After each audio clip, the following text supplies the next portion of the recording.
Hi, and welcome to Lamplighter Podcast. My name is Rebecca, and I have an exciting story for you today. Come and listen while I light the way to your imagination.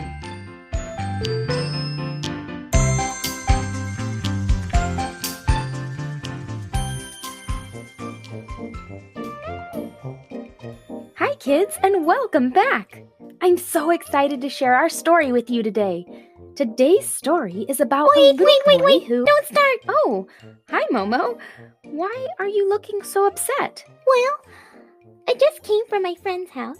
His name is Duffy, and boy, he was being mean to me. First, he told me that my tail is not very puffy, and everyone knows squirrels love to have puffy tails. Then, when it was time to eat, he took all the nuts for himself. And then, to top it off, when we were jumping on branches, he threw a pine cone at me. Oh, it really hurt my feelings. I'm sorry, Momo. Friends are supposed to be kind to each other, and it sounds like Duffy was not being kind to you. That must have made you feel sad. It did. Duffy is my friend, and we usually have a lot of fun together.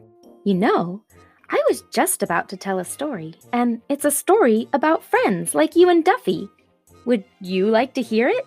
Oh boy, a story is exactly what I need right now.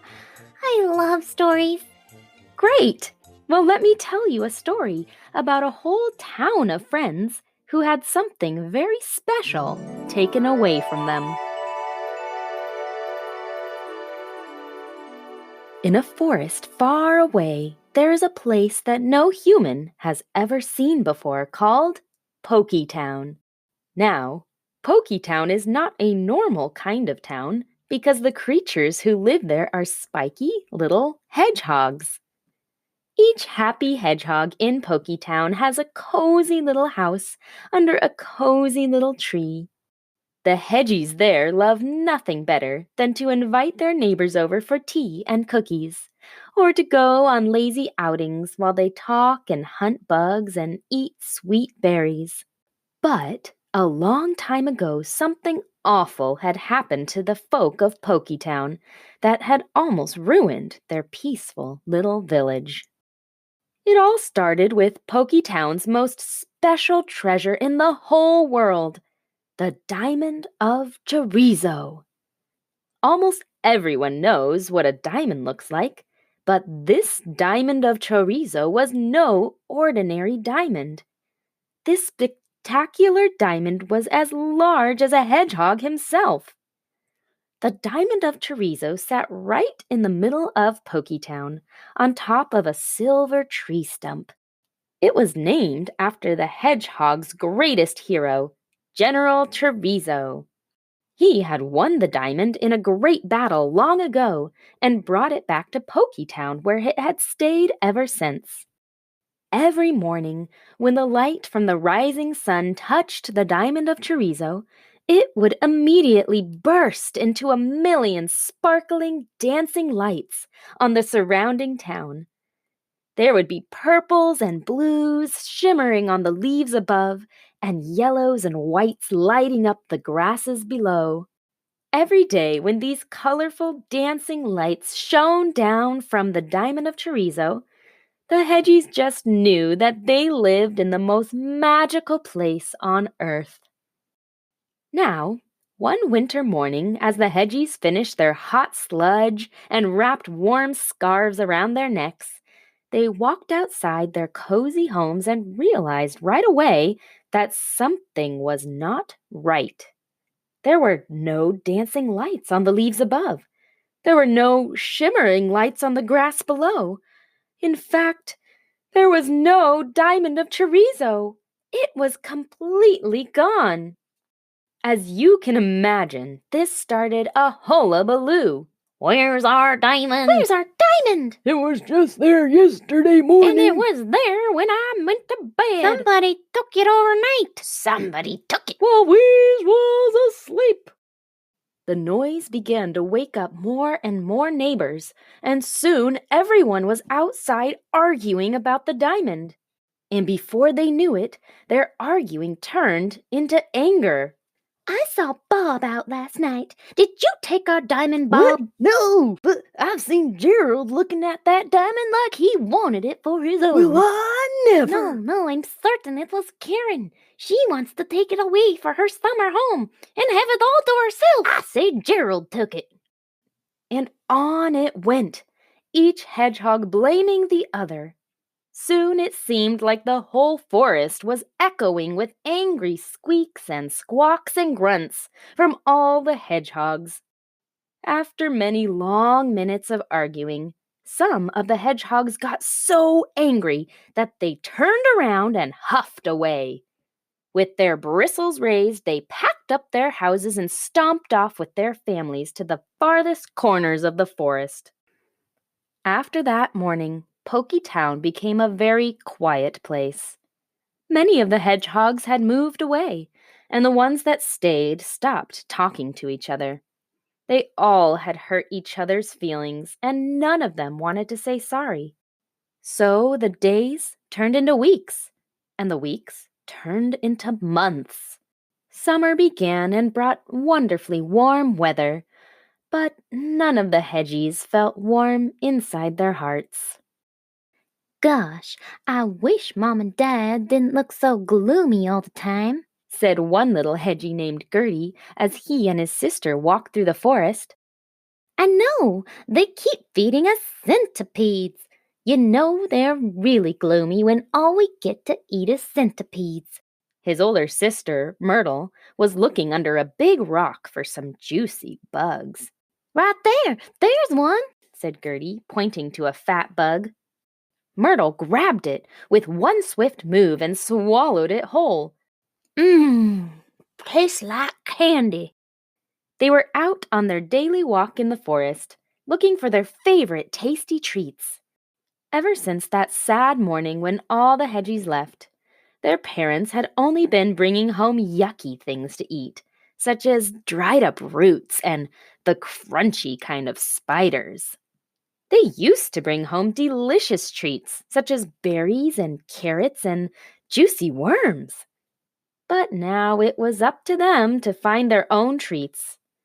They didn't mind much, though, because it was always fun exploring the forest. As they walked through a beautiful canopy of ferns, dreaming of the next tasty snack, suddenly there was a snap, a yell, and a loud thump. Surprised, Myrtle stopped cold and whispered, Gertie, what was that? Nobody answered her. Gertie? She looked around and was shocked to find that her brother wasn't there. Where had he gone? I'm here. I'm okay, I guess, but I did bonk my bum on the way down. The way down? Gertie, where are you? Myrtle looked all around and then gasped. Just a few spikes to her left was a large pit. She took one careful step, looked over the edge, and there in the middle, deep down below, was her brother. Oh, Gertie, are you okay? How'd you get down there?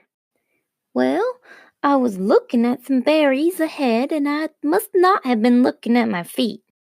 Gertie got up and shook the dirt off his quills. Hold on a minute. Let me find something to get you out of there. They spent the next several minutes trying to get Gertie out. Myrtle tried pulling him out with long sticks, but she just wasn't strong enough. Gertie tried running and scrambling up, but the sides were too steep. After a while, Myrtle concluded that they needed help. Gertie, I think I need to go get Mom and Dad. I don't see any other way out. Are you okay while I go? You won't be too scared? Gertie didn't like being alone, especially in the dark, but he nodded, so his sister ran off, promising she'd be as fast as the wind. Suddenly, the forest seemed very quiet to Gertie. The silence made him remember scary things such as hungry snakes and owls, so he tried to think of something happy and immediately the happiest memory came to him: the Spiky Town Summer Festival. Every year, Spiky Town had the biggest, the best, the most fun summer festival ever. There would be candy bugs, games, and prizes. Last year, Gertie had won the three-legged race and got a shiny gold medal. But his favorite part was when the sun went down.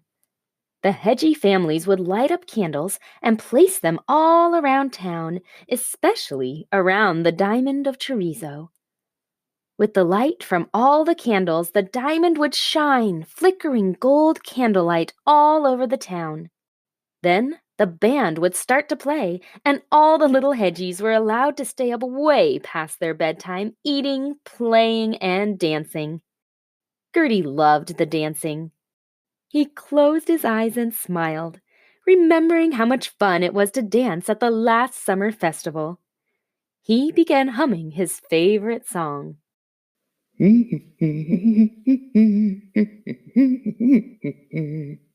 His foot began to stomp the beat, and his hands started clapping.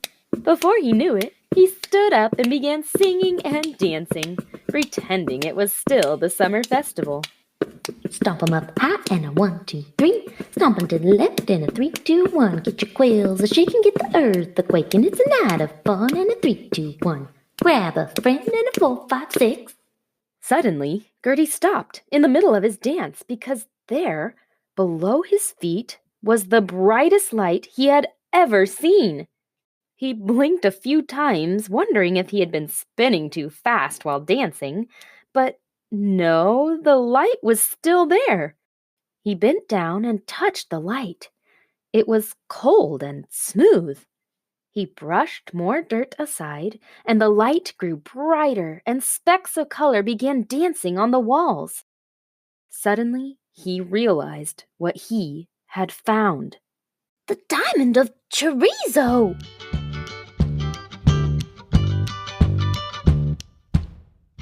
What? She found the Diamond of Chorizo? What is it doing down in a hole? What will everyone else think? Well, Momo, we're going to have to wait and find out in our next episode. But what about our virtue? What is the virtue for our story today? I'm sorry, Momo, but we're going to have to wait for that too. Oh gosh, it's so hard to wait. I know it is, but I do have an idea. While we're waiting, why don't we go visit your friend Duffy and tell him how it made you feel when he was mean to you today? Hopefully he can see that being mean doesn't make people feel good. Well, okay, it's worth a try. I hope he decides to be nice to me again. Me too, Momo. Come on, let's go.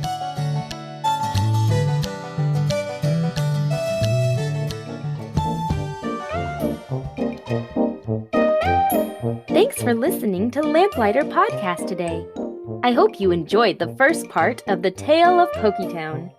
If you liked our story, please leave us a review. It really helps. You can also consider supporting this podcast on Patreon. Thanks again, and we'll see you next time for another Lamplighter Podcast.